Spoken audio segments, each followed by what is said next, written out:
ñu ñëw Sénégal ñu neexal leen 50 millions de prime jour bu nekk ñaari terrain benn 200 mètres carrés 500 mètres carrés ak tamit yeneen yoo xam te ni tofnal nañ ko si une récompense méritée. tout à fait ku def lu rëy am lu rëy comme ni ñu ko waxee Sénégal li ñu def lii c'est exceptionnel c'est historique et la nation a jugé utile de les rémunérer à la hauteur de leur exploit je pense que borom réew mi njiitu réew mi décision bu rafet la jël. lu mu leen jox yelloo nañ ko lu mu leen jox dina leen gën a motiver encore motiver tamit ñeneen ñi nga xam ne ñooy bëgg football pour équipe nationale Sénégal bés bu ñu solee maillot ñu am envie gagner. ndax comprendre nga polémique bi judduwaat gannaaw. non pour man polémique boobu amul sens. amul sens pour la bonne et simple raison que Sénégal ba muy dem dafa amoon délégation officielle. à partir du moment où nee nañu waa délégation officielle bi la ñuy primer donc le problème ne se pose plus. délégation officielle yi nga xam ne dañu fa dem pour am liggéey bu ñuy defal équipe bi. waaw maa ngi gis presque ñu naan am na ñu mer ak yooyu. dégg waaw bu ñu meree peut-être dañu frustré pas mënuñu mer parce que dañu war a kontaan pour ñi nga xam ne ñoom la yàlla wërsëgale. ñu bokk ci cuvée bi te tamit dañuy war a am ànd ak ngëm-ngëm suñu borom lu mu la tuddul rek bokkoo ci.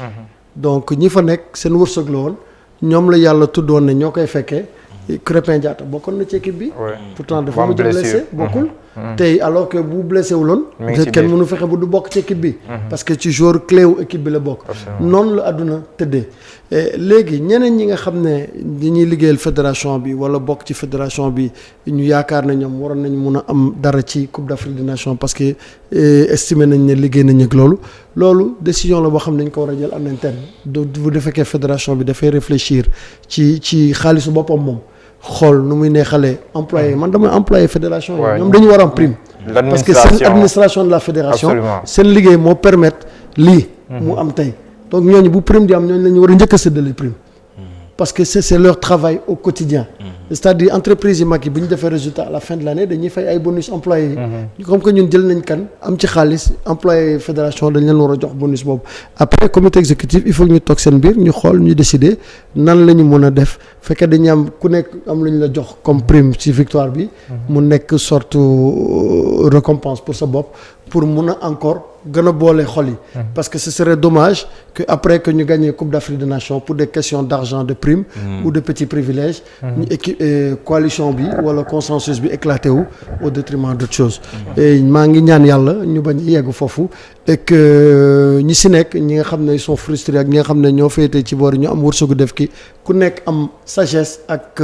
esprit de dépassement boo xam ne dina mën a permettre ñu commencer ñu gérer loolu bu baax parce que xam nga xaalis fu mu dugg généralement da koy yàq waaw coow day bari nit ñi dañuy ñàkk seen ngor ndax xaalis donc dañ ci war a tey daal te xam ne ñi ko am seen wërsëg la ñoom ñoo ko yelloo parce que ñoo dem bokkoon ci délégation officielle bi te xam ne yeneen opportunité dina amat yeneen compétition dina amat peut-être ñi bokkuloon tey suba dinañ mën a bokk ci délégation yi de telle sorte que ñoom tamit ñu mën ci gis seen bopp Ousmane di ko lii benn fànn la rek beneen fànn bi mooy wàllum terrain yeeg ak coow yi si judd waaw xam nga terrain yi moom yaakaar naa ne bu fekkoon ne peuple bi lañ doon jox fi mu toll nii pour ñu maye boo moytuwul Sénégal gi yëpp dinañ ko may joueurs yi kon seen chance la parce que dañoo indi li ñu mbégte bu ñu jox sénégalais yeeg yooyu moo tax ba récompense bi xam naa lu ñu leen jox rek gars yi xeeb nañ ko beneen mbir mooy bi ci grand bi wax mooy wàllum ñi ñu ko jox parce que tamit gis nga bu fekkoon ne dañoo perte final ñii njëkk a daanu wala ñi njëkk a dagg seen bopp mooy ñu nekkoon ci délégation tout à fait donc kon buñ gañee ñoom ñu am chance ñu jox leen seen wërsëg la donc da ngay gis sax ne bu fekkoon ne ñi demul bu fekkoon ne dañ ñoo gagné wala yooyu ñu toog au premier tour dañ la man bokk ma defuma ko ak yooyu donc bu fekkee ne ñoom ñoo jël ñoom lañ choisiroon ñu dem mener à bien la mission ba yegg final donc c'est tout à fait normal que président mooy jël ay décisions moom délégation bi pour bañ parce que frustration da daan am des fois ci yooyu kan la ñuy jox kan duñ jox kii duñ jox kële bokkut ci te délégation bi c'est plus d'une centaine voilà bokkut ci délégation bi wala bokkut ci staff bi dañ yàgg na fay am muy basketteurs yi ak yooyu noonu donc pour régler le problème mu def délégation bi délégation officielle bi je pense 50 ou 52 personnes. Tout à fait. 52 personnes. Donc c'est ça. D'accord léegi perspective yi ñu war a dem ñu war a dem football pour qualifier coupe du monde ñu war a tase ak Égypte. mu nekk double confrontation. d'abord Sénégal moom mooy dem au mois de mars. tout à fait le 23. voilà 23 mars en Égypte le 29 mars ici. écoute là nañu jubilé waat encore suñu titre pendant une semaine. mais dès la semaine prochaine ñu projeté wu déjà ci match bi. parce que match boobu c'est très très très important. c'est un match qualificatif pour la coupe du monde man damay tàmm di wax nit ñi ne man Aliou Goloko en tant que journaliste ak di topp football bi nekk ci cœur système mu football africain bi ak mondial bi. soo ma tegalee 3 qualifications consécutives coupe du monde ak benn trophée CAN 3 qualifications consécutives coupe du monde bi laay jël. lu tax. li tax parce que boo xasee ba qualifié coupe du monde xaalis bi mu lay indil. loolu boo ko réinjecté sa football da ngay développer lépp. infrastructure kon mooy ëpp xaalis sax nga jël foofu boo qualifié rek am nga. la seule qualification la seule qualification am nga 8 millions de francs suisses.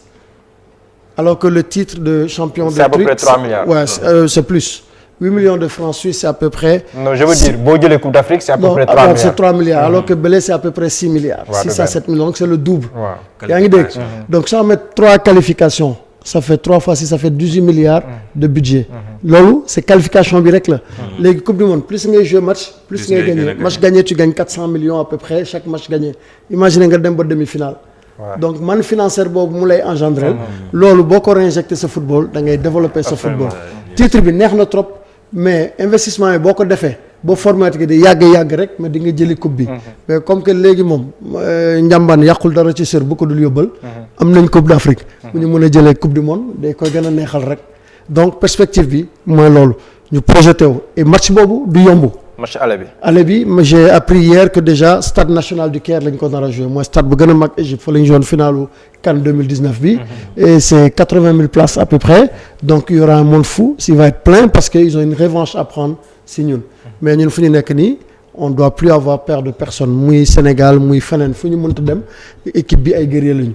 il faut ñu jël suñuy matuwaay. préparer voyage boobu bu baax ñaan yàlla suñu joueurs yi kenn bañ ci blessé ñu am suñu équipe type. léegi confiance bi ñu am ak CAN bi ñu gagné dinañu mën a dimbali ba ñu mën a gën a sori. te xam ne match retour bi fii suñu dëkk lay nekk Sénégal. stade du Sénégal peut-être ci suñu stade bu bees bi stade du Sénégal. parce que dina fekk ñu inauguré ko le 22 février. Absolument. donc loolu mooy perspective yi bu ñu qualifié coupe du monde nag ñu xaaraat encore préparer coupe du monde boobu di gën a liggéey pour mën a gën a sori. Ousmane Dicko dafa mel ni li ma doon wax keroog loolu la stade bi hybride loolu la. gazon bi. waaw gazon hybride. gazon hybride la d'accord ñun ñëw tuuti ci prochain match bi ñuy xaar. waaw contre Égypte. man c'est vrai que qualification bi ni ko Golo ko waxee am na solo coupe du monde c'est hyper important pour une nation surtout suñu jeune nation yi nga xam ne développement surtout côté infrastructure dafa xaw a taggatémbe.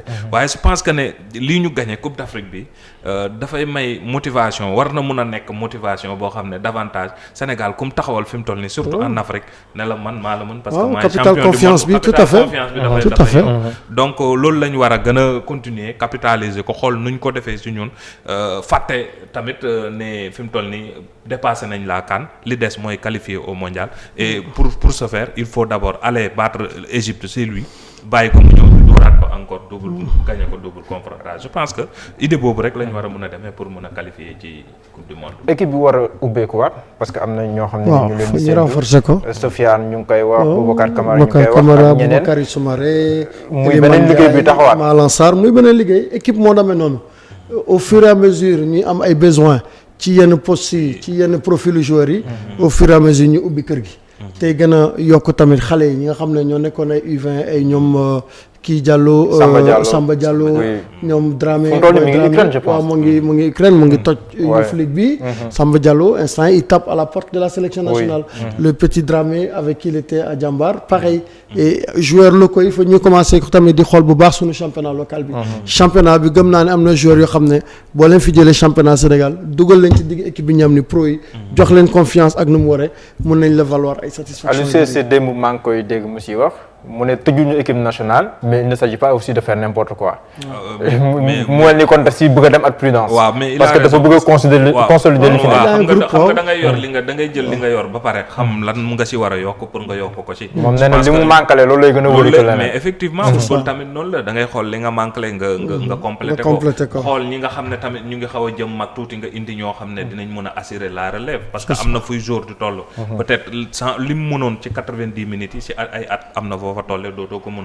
donc foofu mu am kenn koo xam ne doublure la yoo xam ne bu génnee boo génnee Gana kan nga fay teg parce que doo génnee Gana teg fa n'importe qui wala nga génnee Sadio Mané dugal keneen koo xam ne mooy loolu donc il va falloir mu xool moom ni mu ko waxee noonu la lan la soxla ak nan la koy defee pour gën a mun a ñoŋal équipe.